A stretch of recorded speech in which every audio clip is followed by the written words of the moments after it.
Well, we begin with breaking news from Mississauga, where an arrest has been made in a deadly hit and run.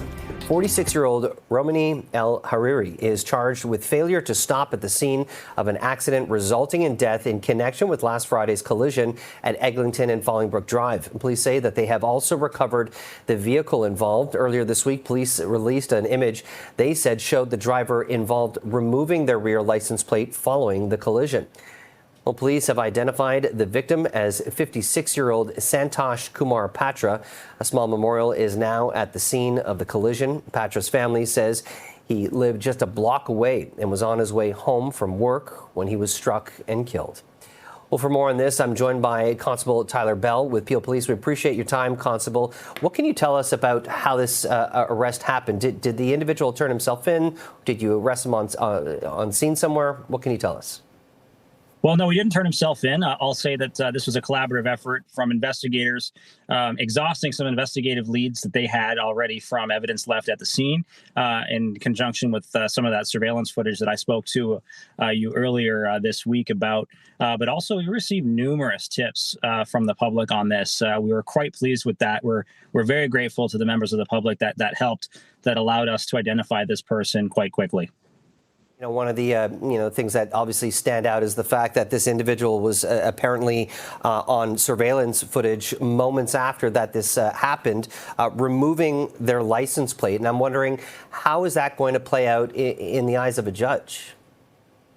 Well, certainly it's not a good look for the accused. It shows an intent to conceal their identity, or at least make themselves harder to identify from police. So they're going to have some explaining to do, for sure. That's outside of our realm of involvement, but we will gather all the evidence we can, including that damning footage of him, and present it in court. And well, we're pretty confident we've got a very good case here. What can you tell us about the victim? We know it's a 56-year-old who was struck and killed in this intersection. What more can you tell us about this individual? Well, we're trying our best to be respectful of the family's wishes right now. They were adamant that we name him and give him the dignity he deserves, and we're so pleased that in this case we've brought at least some sense of justice to the family. But other than that, you know, Mr. Patra, a 56-year-old man, going about his evening that night, just crossing the street when he was struck and killed by someone with no due regard. You know, Constable, we report on these hit and runs all the time. You investigate them, I'm sure many of them every year. And it's remarkable that these situations for the accused in these situations wouldn't be as worse if they just stuck around and attended the scene and maybe called police or paramedics. What's your message to individuals who find themselves in these kind of situations? It's an unfortunate situation, but they make it a lot worse by fleeing. Absolutely. We're not talking about a small fender bender here in a parking lot where you think you can get away with it. And I'm not condoning either. We totally understand that people get frightened, or they're scared, and they're worried about repercussions. What I've seen over the years is oftentimes collisions involving pedestrians are usually not even the fault of the driver, or as much so the driver. And so it's perplexing to me to understand why people choose to flee in those moments.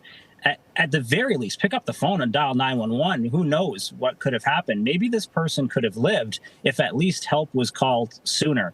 So I'll always say, try your best to remember the human side of this.